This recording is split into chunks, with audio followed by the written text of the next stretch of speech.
Coucou les filles, aujourd'hui on se retrouve pour un petit Get Ready With Me, parfait pour la rentrée. Donc comme on veut avoir un teint frais et net toute la journée, j'ai commencé par appliquer une base sur mon visage, qui est la base de chez Smashbox, la Photo Finish Foundation Primer. Donc moi je l'ai eu en échantillon dans une box. Elle va servir à lisser le teint et à faire tenir le maquillage du teint toute la journée, à éviter que la peau graisse, etc. Ensuite, j'utilise mon fond de teint Idol Ultra 24 heures de chez Lancôme. J'en applique donc deux pompes sur le dos de ma main. Et je vais venir ajouter une petite goutte de l'enlumineur liquide de chez NARS en teinte Orgasme, ce qui va permettre d'avoir un résultat beaucoup plus glowy puisque c'est un fond de teint qui est assez mat et qui a un fini un petit peu trop sophistiqué à mon goût. Donc je viens appliquer mon fond de teint grâce à mon Beauty Blender, qui est une petite éponge pour le teint très pratique. Moi je l'aime beaucoup car elle vient vraiment faire un fini naturel au teint, tout en transparence. C'est vrai que par exemple le fond de teint que j'utilise est très mat, assez couvrant et manque un peu de naturel. Et grâce au Beauty Blender, j'obtiens un résultat beaucoup plus glowy, plus en transparence. Et j'aime beaucoup ce rendu. Donc j'utilise en tapotant partout sur mon visage jusqu'à bien fondre la matière dans la peau pour éviter les démarcations. J'obtiens donc un teint plutôt unifié mais qui reste naturel sans être trop plâtré. Ensuite, je viens hydrater mes lèvres afin qu'elles soient bien douces et souples au moment où je viendrai les maquiller tout à la fin du maquillage. Ensuite, je viens camoufler mes cernes grâce à mon anti-cerne favori qui est le Radiant Creamy Concealer de chez NARS que je possède en deux teintes, la teinte Vanilla et la teinte Custard, que je suis obligée de mélanger afin d'obtenir une teinte qui soit compatible avec ma carnation. Donc je fais trois petits points de l'un et trois petits points de l'autre. Et ensuite, je vais venir mélanger les deux teintes entre elles au doigt en étalant grossièrement la matière sur le cerne. Et grosse découverte de ces dernières semaines, je vais utiliser le Beauty Blender pour étaler l'anti-cerne et le fondre dans la peau. Et je suis particulièrement ravie de cette découverte parce qu'elle me fait gagner de précieuses minutes le matin étant donné que cette méthode est beaucoup plus rapide que de fondre la matière au doigt et on garde malgré tout une bonne couvrance. Donc maintenant c'est comme ça que je fais. Donc voilà le résultat, mes cernes sont bien camouflées et j'ai l'air enfin un peu plus réveillée. Ensuite, on va venir réchauffer un peu le teint avec un de mes produits chouchous de ces derniers temps, les beiges de Chanel. Donc cette poudre est un petit trésor. J'utilise un petit kabuki Eco Tools pour venir l'appliquer sur les pommettes et les bombées du visage. Cette poudre sent merveilleusement bon les fleurs, je ne m'en lasse pas du tout. Donc l'effet est assez discret, ça apporte un léger hâle et ça vient légèrement réchauffer le teint. Moi je l'ai prise une teinte au-dessus de ma carnation, donc dans la teinte 030. Et le résultat reste assez naturel, assez discret, c'est vraiment quelque chose de subtil. Et ça apporte vraiment un effet soleil à la peau. Ensuite on passe au blush avec encore un petit trésor, ici le Dior Blush Cheek Creme en teinte Capri qui est sorti cet été en édition limitée chez Dior. Donc là, je l'applique au doigt et je dois dire que même si l'application au doigt est plutôt facile et se fait assez bien, je préfère malgré tout le faire au pinceau du haut fibre. J'utilise le Stippling Brush de chez Real Techniques qui permet vraiment une application rapide, facile et un estompage qui permet un résultat très naturel. Donc j'adore ce blush qui apporte beaucoup de fraîcheur au teint et fait des joues de poupée. Je vais ensuite utiliser la Shimmer Brick de chez Bobbi Brown que je possède en teinte pink.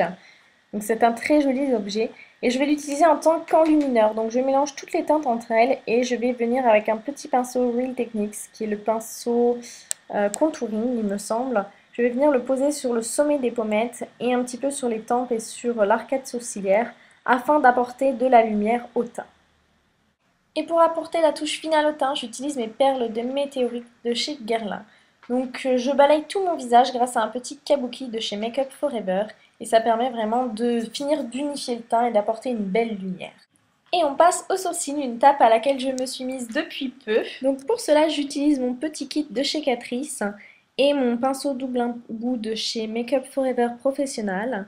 Donc j'utilise la teinte la plus claire pour faire l'endroit le plus fourni du sourcil. Et la couleur la plus foncée pour la queue du sourcil qui est beaucoup plus clairsemée.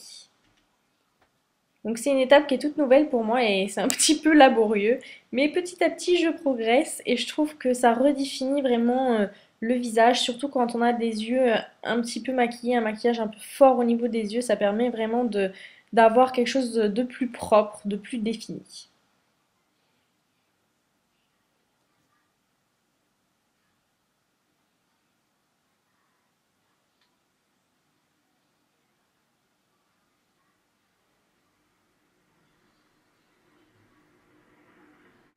Ensuite, je viens estomper grâce au côté goupillon du pinceau. Donc ça permet de venir fondre le résultat pour quelque chose de beaucoup plus naturel et de moins abrupt. Et je viens fixer le résultat grâce à un gel transparent de chez Kiko. Donc ça permet tout simplement de fixer le sourcil pour éviter qu'il se mette en bataille au cours de la journée. Je vais ensuite asperger mon visage de l'eau de beauté de Caudalie, ce qui va permettre à la fois de fixer le maquillage et de donner un fini plus naturel, moins poudré au teint. On passe ensuite au maquillage des yeux. Je viens appliquer une base à paupières qui est la Primer Potion d'Urban Decay. Donc j'applique l'équivalent d'un demi-grain de riz sur chaque paupière et je vais bien étaler la matière. Ça va permettre de faire tenir les fards tout en augmentant l'intensité des couleurs.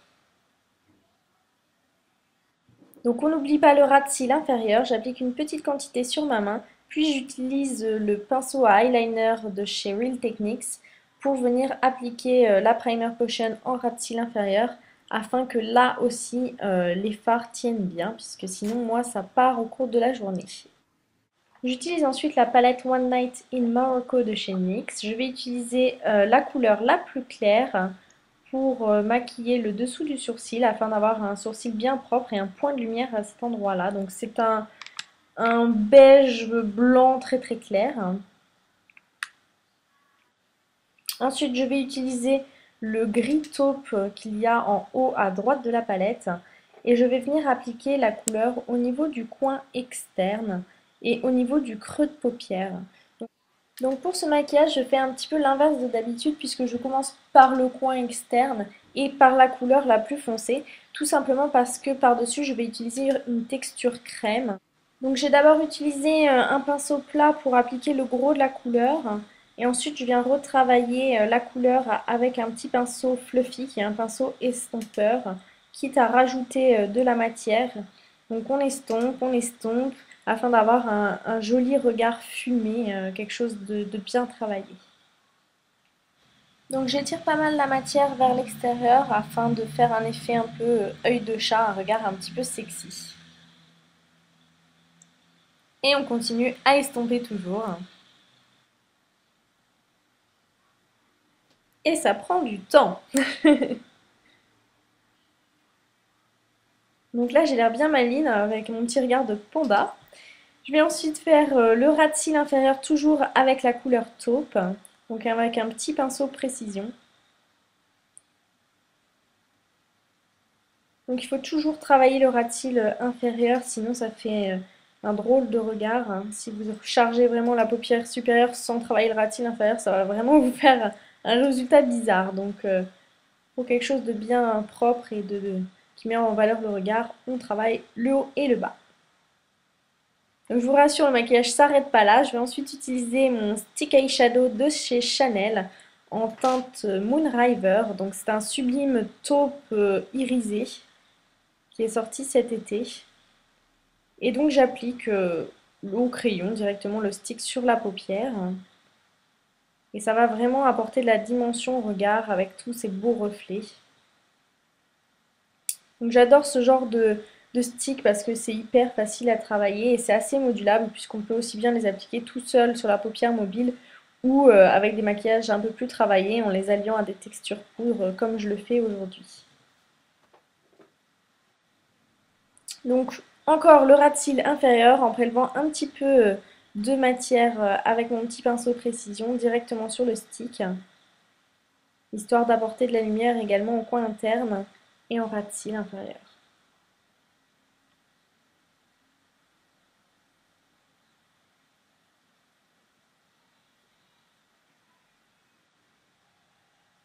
On n'oublie pas d'estomper les deux matières ensemble pour avoir un résultat bien fondu.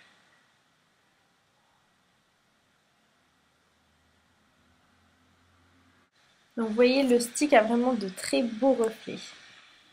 Ensuite, je viens appliquer mon col de chez Une, donc que j'ai en teinte noire. Donc, je viens l'appliquer dans la muqueuse inférieure, puis dans la muqueuse supérieure, afin d'avoir vraiment un regard bien cerclé de noir, qui ira bien avec le reste du maquillage qui est assez fumé. Je viens ensuite utiliser l'objet de torture qui est le recourbe-cils. J'avoue que je ne maîtrise pas encore totalement, mais ça viendra, hein. Je trouve ça assez fastidieux en fait, mais bon.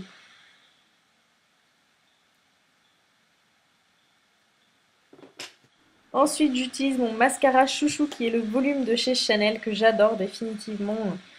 Une fois qu'il a un petit peu vieilli, il fait vraiment une belle courbure, un beau volume, il se travaille assez facilement et assez rapidement. Donc j'applique une première couche soigneusement sur les deux yeux, en faisant bien attention de ne pas coller les cils entre eux.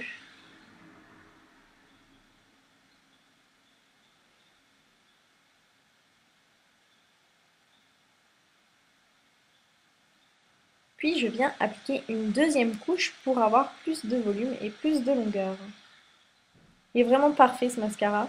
C'est vraiment dommage qu'il coûte aussi cher parce que sinon je crois que je le rachèterais à vie. Donc voilà, le maquillage des yeux est fini. Donc même si ça prend un petit peu de temps d'estompage, c'est vraiment quelque chose d'assez facile à la portée de tous. Donc comme le maquillage des yeux est assez chargé, pour les lèvres, j'ai opté pour quelque chose d'un peu plus discret. Donc un gloss de chez Lorac. Donc ce gloss, je l'ai eu dans un kit avec une palette. Donc la palette Mint. Et il s'appelle Christian. Donc c'est une très jolie couleur rose, un petit peu corail. C'est vraiment très joli, par contre je suis un petit peu déçue par la façon dont il vieillit sur les lèvres parce qu'il a tendance un petit peu à se mettre dans les stries et c'est vraiment dommage parce que il a une belle couleur, il est assez opaque et ça fait vraiment un joli rendu au départ. Et voilà pour le maquillage. Je viens ensuite mettre mon parfum Daisy de chez Marc Jacobs en édition Summer. Puis mes petits bijoux avec ce bracelet Thomas Sabo qui a été offert par ma sœur il y a quelques temps. Et ma jolie montre Mauboussin offerte par mes parents. Ensuite, il est temps de s'occuper des cheveux. Donc je démêle mes cheveux avec ma Tangle Teaser. Donc c'est assez rapide quand ils sont pas trop décoiffés. Je viens ensuite tout simplement les attacher avec une queue de cheval haute. Donc vous voyez, même faire une queue de cheval, ça me prend du temps. Alors, les tutos coiffure, c'est pas pour demain, hein. Je viens ensuite faire des petites ondulations au niveau de ma queue de cheval pour avoir quelque chose d'un petit peu sympa. Donc je fais des assez grosses mèches, hein. Je cherche pas à avoir vraiment des boucles, mais plus un petit peu des ondulations déliées.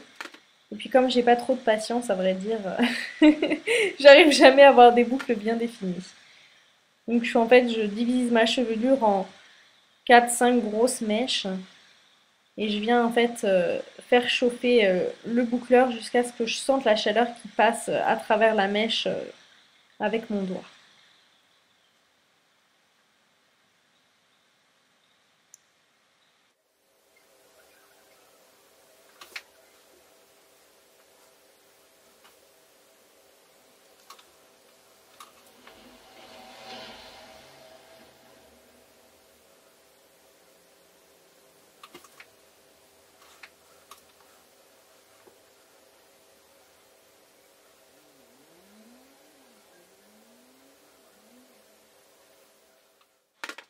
Voilà, donc une fois que ça c'est fait, je viens un petit peu délier les ondulations et voilà ce que ça donne. Donc voilà le résultat final du look. Moi je trouve ça plutôt joli, je trouve que ça met les yeux joliment en valeur sans en faire trop et tout en gardant un look frais.